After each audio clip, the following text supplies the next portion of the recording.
Good evening and welcome to the second show, of course, for Hamden Online for 2021. Of course, kicked off last week with the very first show, which was very, very successful. And what a great start. Good Friday football and netball, of course, out of Victoria Park in Koroit. The Roosters taking on the Saints. We're going to get to that shortly. Before we do, I must say a very good evening to the great man, Trent Hill. Hilly, how are you, buddy? And welcome for the first time. Thanks, Matt. Great to be in. And unfortunately, I wasn't here last week. School interviews at work, but great to be part of it and really looking forward to it. Great success last week. I loved what you and I did, but also too, great feedback as well. So looking forward to being a part of the journey. Absolutely. And I reckon you've shined that nude nut of yours up too, mate. You are looking magnificent. And, well, it's a show of nude nuts tonight. Let's be honest. We've got Winnis Imby's going to join us. We've got Wally Steer. Not a hair on any one of those boys' heads, to be honest, Hilly. I'm the only one with a little bit of hair. But we've got some breaking news here today too. The Warrnambool Football Club's a big news. Matty O'Brien has actually stood down as coach of the Blues. He has got the main gig at St Joseph's Primary School. And Benny Parkinson, who is assistant coach, is going to step into the role on the eve of the season. Operations manager Wally Steer has been kind enough to join us. And, well, some massive news right on the death knock of the season. It came as a bit of a surprise. Matt has had a great want to be a school principal, and we did realise that he had a few job interviews on the go. But we sort of thought maybe some of them had passed. But look, where it's a disappointment to lose Matt as a head coach of the football club, certainly Ben comes with, we're very comfortable with the role that he's played so far, and it'll just be like where Matt's lost the left hand, he's come in and taken over, and he'll do a great job. Wally, Parky's been a part of the process for a couple of years now, obviously as an assistant coach, and he's done a bit of coaching himself, obviously had some time at Koroit and Dannington, so he comes with some pretty good credentials. No, he does. He's no slouch in the coaching department. One of the great things is that he was a junior player here at our club. Obviously, he's up around those 200-game player here. And, look, he did go to Koroit and he also coached Dannington. But he's been with us for the last 3 years, and he's been a great a backup for Matt. So he'll just take the role on, and where it's probably not an ideal time for things to change, we feel pretty comfortable. Certainly the footy committee feel comfortable that Ben will come in and do a great job. Yeah, I reckon you've absolutely nailed it, mate. And we must commend Matty O'Brien. He's done a great job at the football club over the past couple of years. And what a great achievement too, Hilly, to get the top job down at St Joseph's Primary School. He's been involved in the system for a long, long time, and full credit to him replacing the legend himself in Michael Gray. So wonderful school, and a really good opportunity for him, and a good opportunity now for Benny Parkinson too. Oh, absolutely, and I think a great acquisition for any of the primary schools, and St Joey's would be licking their lips with the appointment of Matt O'Brien. How have the players sort of come to terms with the decision? Has it come a bit of a surprise? How are they sort of, what's the discussions been in the early part with the players? Well, Ben spoke with the leadership group on Sunday night, and they were all very supportive of the actions that were, or what was going to take place. And Ben spoke with the playing group last night. And again, it'll just be a seamless transition. The players have a great rapport with Ben. And as I said, he's been with them for the majority of that playing group for 3 years. So it doesn't bring a new element to this year. So it'll be good.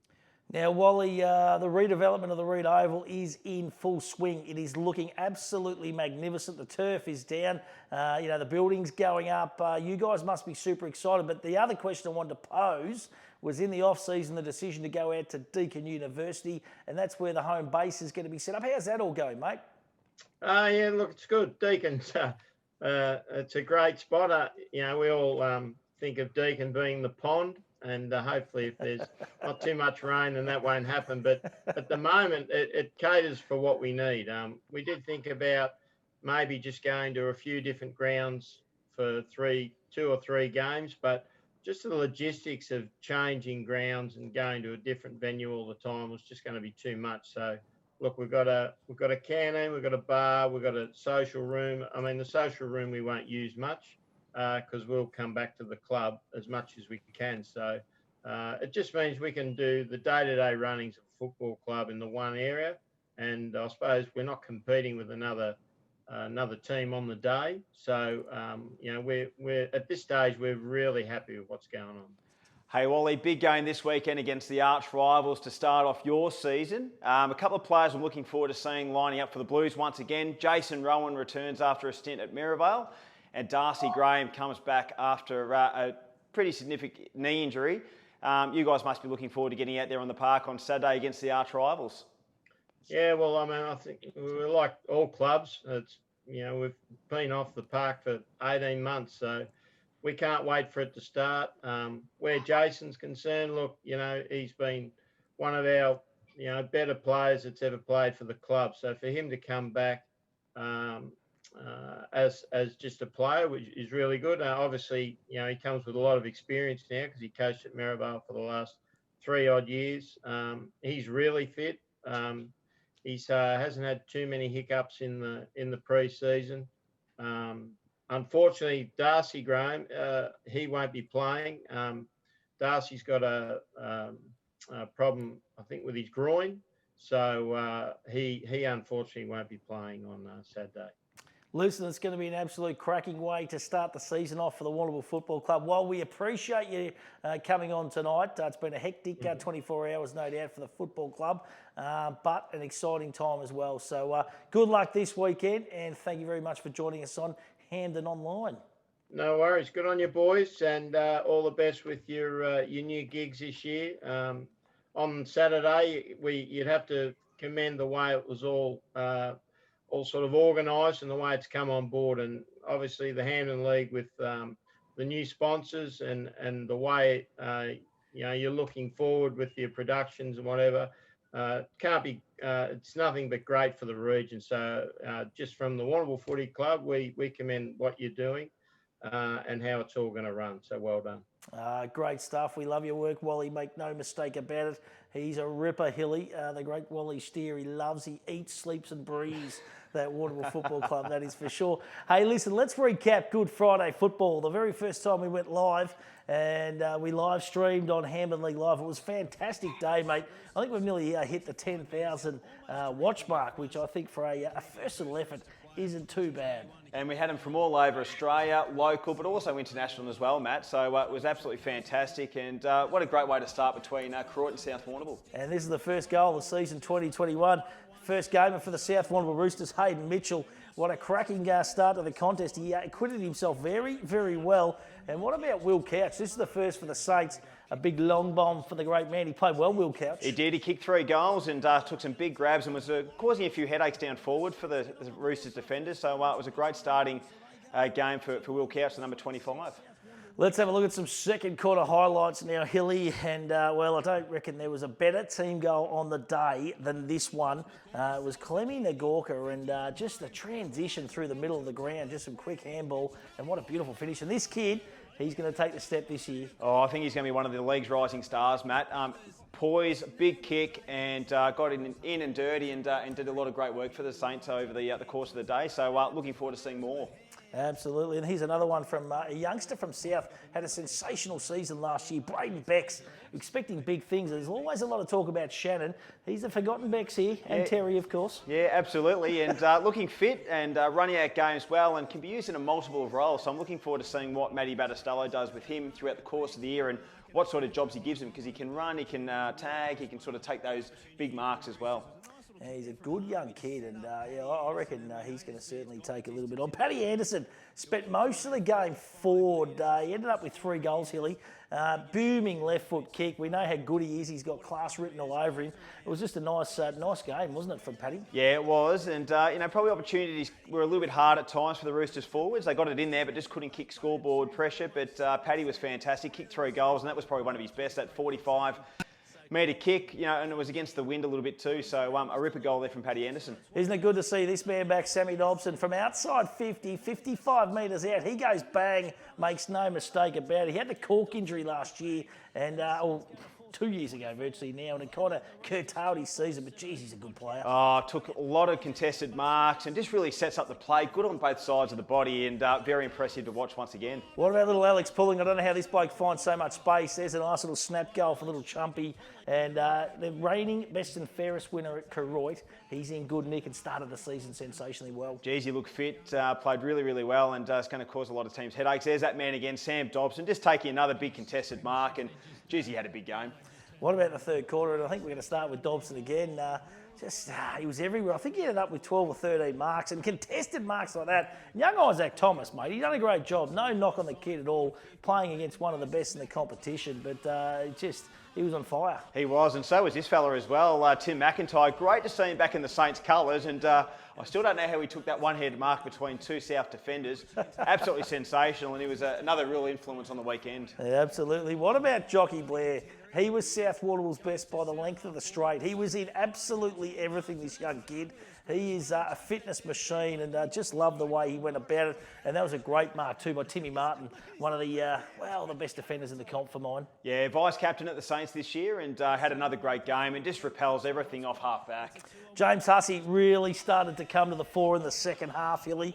And I reckon Roosters fans will be pretty happy with what they see. Yeah, spent a lot of time up forward early, played a bit more in the midfield in the second half and kicked that beautiful goal on the boundary. It just trickled through in the end, and that was a ripper. Really enjoyed that one from James Hussey, and more to come from Hussey. There's another one too from Dobson here. He just scouts his own football on the left foot. Snav, I'll just do that little party trick, if you don't mind. There's goal number 5. Easy as that, isn't it, for Sam Dobson? I'll tell you what, it's going to be interesting, the goal-kicking race this year, because I think he'll be one of the leading contenders. Have a look at this for a grab from the big praying mantis, big Jared Corowa, if you don't mind. Sitting on the top of poor old Corey Gallatin, who's got the cramp too late in the game. He'll be absolutely shattered with that, but that was a fantastic grab. A great victory by the Koroit Saints. Southie got plenty of upside, make no mistake about it. They are going to continue to build. They've got 4 or 5 good quality players to come back into that team, Hilly. I think Matty Battistello would have gone back to the tape and had a good look in readiness for this weekend's game. Hey, listen, the Pit Stop Player of the Year, of course, this is the award with a $700 Daniel Hector suit, the $250 shoe voucher. That is magnificent. Our 3, 2 and 1 votes, of course, on the weekend went to the man that we've spoken about a little bit already in Sammy Dobson. He was just in fantastic form. Yeah, he was absolutely terrific and took mark after mark. As you said, he would have taken a dozen marks, kicked 5 goals and just really sets up the play, doesn't he? He takes the best opponent each week and just a really hard player to man up on because he's so aerial, but also his ground skills are sublime as well. What I love about Sammy Dobson, it's like he kind of works his opponents into the ground. You know, like that first quarter, he worked young Isaac Thomas up the ground, back up, back up. Second quarter, probably played himself a little bit deeper, where he was a little bit more dangerous and got on the scoreboard. He's just a running machine. I've said this before, Hilly. Davey Ryan, of course, Maskell medalist, Terang coach, said a lot of football, St Mary's and all that kind of stuff. He reckons Sam Dobson is one of the best country footballers he's ever seen. Yeah, I reckon a couple of years ago they had a poll in the Geelong Advertiser when he was playing at St Mary's, and exactly what you're saying, they've just rated him as one of the best that was going around at that stage, and maybe a little bit stiff, maybe not to get that chance at AFL, but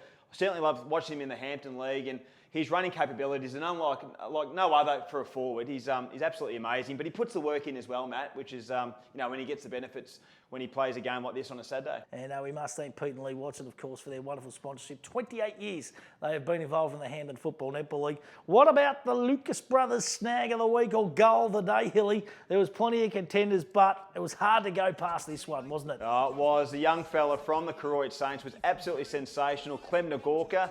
He did a lot of work, some great work from his teammates. Started off by Sam Dobson getting a little intercept with the hand, and that was definitely our Lucas Brothers snag of the day winner. And that's a $50 voucher, all thanks to Pete Harris and the crew down at Lucas Brothers Butchers. Great to have them involved. It's also great to have Paddy Lane and the team at Southwest Tools for the Tool of the Week. And this is where we want you to get involved, okay? From Clubland, send us some photos, send us some stories. We want you to let us know who your tool of the week. Now, Alan Blackburn in the commentary box on Friday, he had a few faux pas, Hilly, and it wasn't his best moment on Friday. He had some funny times, didn't he? Especially when he forgot his son-in-law, his future son-in-law's name. Sure, mate. Until he turns around. Bex, maybe Braden Bex.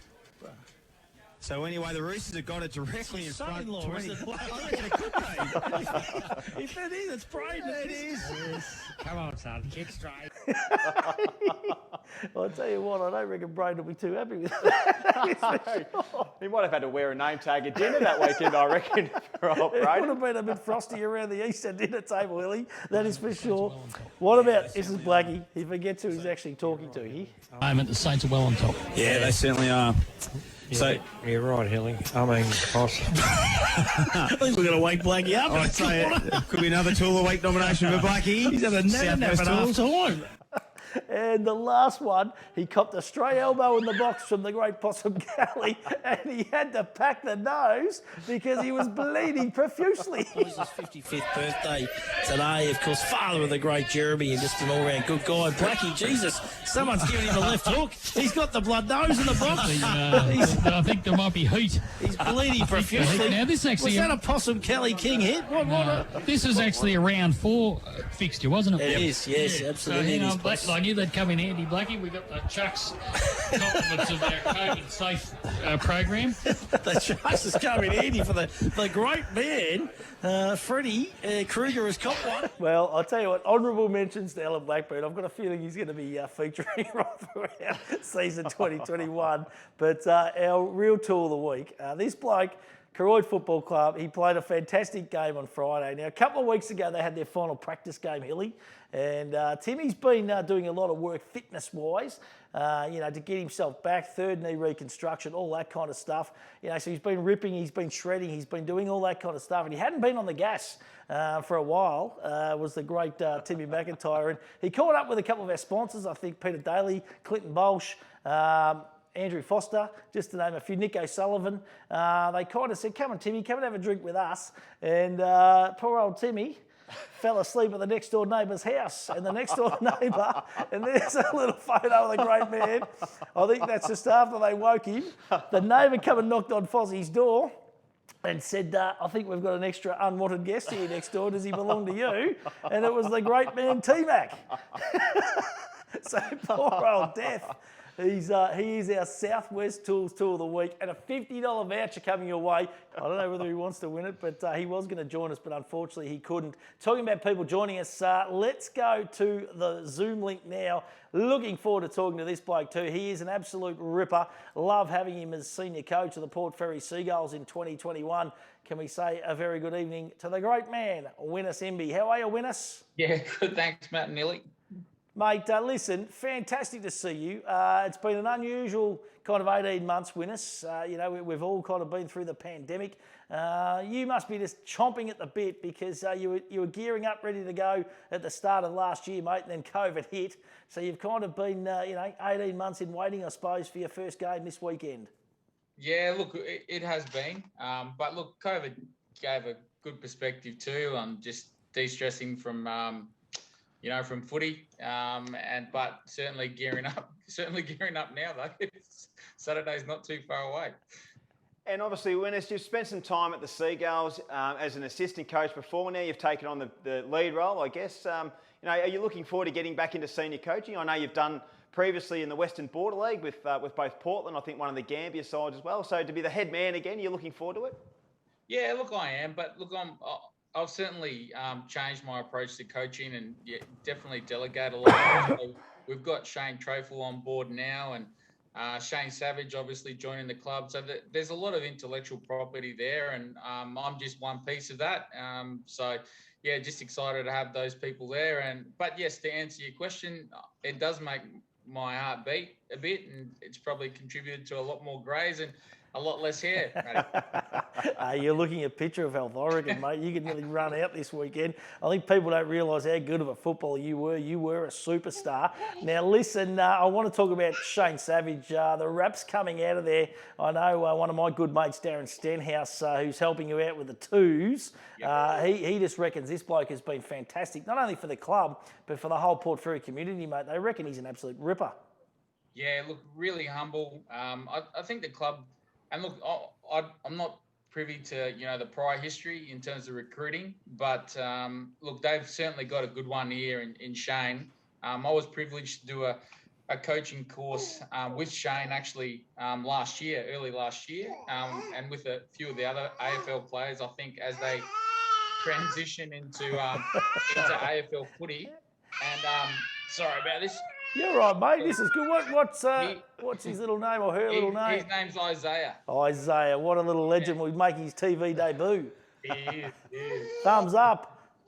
But yeah, look, he's just a genuine guy, and I certainly wasn't let down by what I saw of him in the coaching course.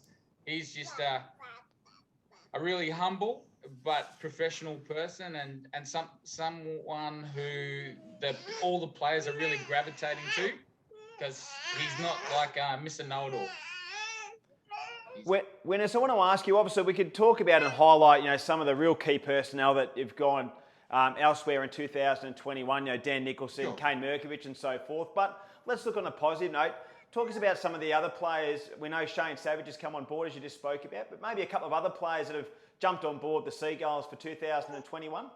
Yeah, look, so George Shawrick, who's a famous name at the club, but look, someone in his own right, I think will be really, really good for us. And even players who may not necessarily be as renowned as, say, for example, some of those Warrnambool boys that we were talking about earlier, but Murray Stade, who's played in the Balmoral competition, this is a big step for some of these guys to come into the Hampton environment. But the way he's approached his business, he'll be a good performer. So look, we've got a few boys there that are coming in, and we'll also debut like a 15-year-old on the weekend. I haven't told him or his family yet, so I can't reveal that one. But so the club also realised that we need to breed from within. We've definitely lost a few, but hopefully for the right reasons as well. Like Merck has gone to the Sandful, and Tommy Sullivan's teaching Quantaf in Alice Springs. So hopefully we wish those boys all the best, and maybe one day they might return to the club. Yeah, well said, mate. You chuck in Andy McNeil, of course, two-time Eastern medalist, very good on baller. You've still got, your Sandy Robertson. You've still got Matty Sully. You've got a really good core there, and you chuck in the big raking left boot of Shane Savage. It's pretty exciting times over at the Seagulls. Make no mistake. I think, you know what? It's probably the pressure valve's released a little bit. Do you think, Winners? There's no expectation. You can kind of just open the floodgates, so to speak. Yeah, look, I suppose that's definitely one way to look at it. Speaking of Andy and a few of the others, like the leadership group are really keen to win, and that's just because they're competitive. But look, we're also trying to do a lot right internally. Say for example, caring for the number 1 on the list right down to our number 50, making sure that we're more connected with our netball club as well. So there's a lot of expectations that we want to grow. Now, whether that will be in terms of like wins and losses in terms of our senior football club, I'm not too sure, but we're certainly going to give it our best go, and we're certainly not going to make any excuses for poor performances either. Winners, you've obviously had a good look over, or a good bit of time to think about, game style and game plan and so forth. And, I guess everyone wants to try and emulate Koroit and what they've done over the last few seasons. What do you think? What sort of brand of footy will Port Fairy bring to the table in 2021? Yeah, look, we certainly, I respect Koroit. They're just it's a great story, isn't it? But one that was created by a lot of good people at the club, and then carried on by the coaching and the leadership group. But we don't want to be a clone of Koroit, so we'll definitely have a distinct brand about how we move the ball. And look, we've definitely empowered our boys to make more decisions with the ball. Because sometimes when it comes to quarter time and half time, the game's already gone. So, we want to be fast with the way that we want to move the ball, but we also want to have a lot of care and not give the ball back, so that, the likes of, we'll talk about Koroit, so that they just can't counter attack, which is a lot of the ways they generate their goals. Hey, Win, it's great to talk to you. Going to be a cracking game, of course, the official round 1. You head up to Melville Oval in Hamilton on Saturday. We wish you all the best of luck, mate. Thank you. Really appreciate it. And like Wal said too, you guys are doing a great job. And It's great for our competition, and so thank you very much for what you guys are doing as well. Good on you, Winners. Looking forward to talking to you right throughout the season, mate. And little Isaiah might have gone a nod off, has he? Has he gone a nod off? You got the magic touch there as well, mate. He's done. Thanks, John. What a little legend. Absolute legend, that is for sure. Winner Simby, the coach of the Port Fairy Seagulls. That's going to be a cracking game, Hilly. Of course, Hamilton taking on Port Fairy. Jared Fitzgerald was going to join us, but just they have their final training run on a Wednesday night, the Hamilton Kangaroos, and they've got some new recruits. They'll be expecting some big things. Big game for Port Fairy and Hamilton, I reckon. Oh, absolutely, Matt, and a big bit of hype for the Hamilton Kangaroos. I guess, Fitzy's announcement was a couple of seasons ago, and, everyone's looking forward to having Fitzy back into the competition. They've lost some players, there's no doubt about that. Jared O'Brien's gone to Dartmoor. They've lost Tyrone Ross. They've lost Yondre Slabbert. But in saying that, they've picked up a few young ones as well. And apparently, Lee Waddle, I think his name is, from Port Melbourne, played VFL under Gary Ayres. Is one to watch out for, a big ruckman. So looking forward to seeing how he plays his football this season. Yeah, going to be a fantastic match, that is for sure, Trent. Terang Mortlake taking on Campion. Of course, Benny Kanar will be chomping at the bit too. His first game as head coach of the Terang Mortlake Bloods, so he'll be pumped. And of course, Swaney and the crew, they'll be the same. Swaney Curry coaching by himself solo for the first time. So, Nev and the boys, they'll be super excited as well. Well, arch rivals, they'll hit the contest pretty hard, no matter where the ladder positions are, or even being the start of the season. They'll be wanting to get the 4 points. There's been a great rivalry for many seasons, and they're going to be young Terang Mortlake, there's no doubt about that. They welcome back one of their favourite sons in Ben Kanar. And Camperdown, I think they'll be still very competitive. They've picked up some players that have probably unknown, but I think have come from some pretty good football from Melbourne and so forth. And obviously they've got some great youngsters coming through. Cam Spence coming back will certainly add to their lineup. So I'm expecting a really hard-fought game in this one. Yeah, what about Jared Holt and the boys over at Portland? Got to take on the might of Karoy, but I'm pretty sure Liam Hoy might have a hamstring strain, so he'll be unavailable this week. Might even have a couple of weeks off. Young Hoyes, he was very good, the new skipper too, last week. So it's going to be a little bit of a baptism of fire. You never know with Portland where they're at and the recruits and all that they got. So we'll know a little bit more come Saturday at about 5:30. Yeah, absolutely. They'll be young again. I think a couple of the recruits they had for last season obviously aren't going to transpire this year just due to for whatever reason, but they'll be young again. They get Harrison Hampshire back, who played down in Geelong, which I think is good because he's a good young kid. And I think, reading the newspaper today that Holdy's going to play quite a few youngsters. In saying that for Croy too, Dallas Mooney's 200th game, which is absolutely fantastic. What a player he's been. He's been one only of a few that has actually played in all of the Croy premierships. So an amazing player, and what a great job. So well done to Dallas Mooney. Oh, being 200 fantastic games for Dallas Mooney. What a superstar he is. That is for sure, mate. What about the Cobden Bombers taking on the North Warrnambool Eagles? Irish Courtney and the Cobden Bombers, they will be pumped to get a big scalp early. Good to see Ricky Sullivan back for the Cobden Bombers. And the North Warrnambool Eagles, they've lost a few players. They'll be a young outfit. I reckon this is going to be an absolute ripper. Yeah, I guess a bit of an unknown quantity of who the Cobden Bombers have picked up. I know they've picked up a bit of quality with Ricky Sullivan and a young boy from Geelong as well, but otherwise I'm not too sure about how to what my first thoughts are about Cobden, just with what they've picked up. At North Warrnambool, they've lost Sam McLaughlin, Darcy Key, so some real headliners, but again, Adam Dowie will have the magic touch to keep them up the ladder and still contend for that premiership with the North Warrnambool Eagles. You got some good kids there, the North Warrnambool Eagles, especially the James boys, the Winesers. They are a formidable combination, that is for sure. Now, match of the day, it is South Warrnambool taking on Warrnambool, arch enemies, and the Roosters will be keen to bounce back from that. It's a round 4 fixture, the Good Friday one, so they'll be keen to make amends and get on the winners list this weekend. And Thomas Ludeman plays game number 100 for the Warrnambool Blues, Silly. Seeing how South Warrnambool bounce back. I think going forward was a bit of an Achilles heel at times last week. So no doubt that's a problem they're going to address, trying to find some more goal kickers. But the Warrnambool Blues, Jason Rowan back. Unfortunately, no Darcy Graham. Would have been great to have him back. But a contest I think will be pretty hard fought because there's no love lost between these two sides. Always very close, and I think we'll be up for another one in the season opener.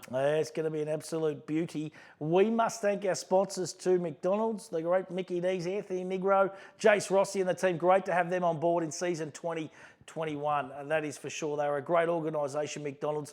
Make sure that we support them because they are supporting you in your football and netball. Sun Gold Milk, Billy Slater and the team. What an absolute champion Billy is. It is the best flavoured milk around. It is sensational, this FM flavoured milk. Doreen Power and Sue Cassie and the team at Living. These guys are so pumped and excited. I know we spoke about a pie night out at Living, and that is coming. Apparently it was the talk of the venue last week, so they are waiting for us to come. We'll take out the Chittix pies, of course, the official pie of the Handed Football Netball League, and we will be part of the action. And a big shout out to Timmy Rourke from Powercore. He's the CEO. Brian Persili, he runs a depot out here. Moo Cowling and the boys. Big shout out to them. Great to have them involved as our sponsors, that is for sure. It's great to have all our league sponsors. And all in all, I think everything's looking really, really positive, Hilly, isn't it? What a great start to the season. We've got the live streaming, 4 great major partners of the Hampton Football Netball League. I think things are really thriving, and it's just going to get better as the year gets on. I think a lot of people really missed the Hampton League football last year, and we're happy to contribute, whether it's sponsorship or whatever it may be. And just being at the football last week was just sensational, great feeling, and just to have that community feel back was unbelievable. And just having a look here too, Hilly, we've got the R&M Security Football here, okay? They are on the reserves footballs. The SunGold FM flavoured milk, they are going to be on the senior footballs. Powercore are going to be on the under-18 footballs, and McDonald's are going to be on the juniors. So we have got some great footballs that we're going to have, and some great support and some great sponsors, and they are going to look absolutely sensational. We must thank Natalie and the team at R&M Security as well. Hey, Hilly, that wraps us up. Don't forget, Hampton League Live will be live streaming this weekend's match of the day between South Warrnambool and Warrnambool. So if you can't get to the football, you can watch it on the 3YBFM Facebook page. That is where it is streamed from. So go to that page, you can watch it all live. All the other games this weekend, Hilly, are going to be filmed as well, which I think is absolutely fantastic. We're on air from 12 o'clock. It is going to be great fun. You're going to stick around now because you've got a netball show coming up with the great Trish Butters. I have, mate. The great Trish Butters, the First Lady of Hampton Netball, so looking forward to that. And our special guest will be Lisa Battistello, the coach of the South Warrnambool Roosters. Great stuff. We hope you've enjoyed the online show, and join us again next week, same time, same back station.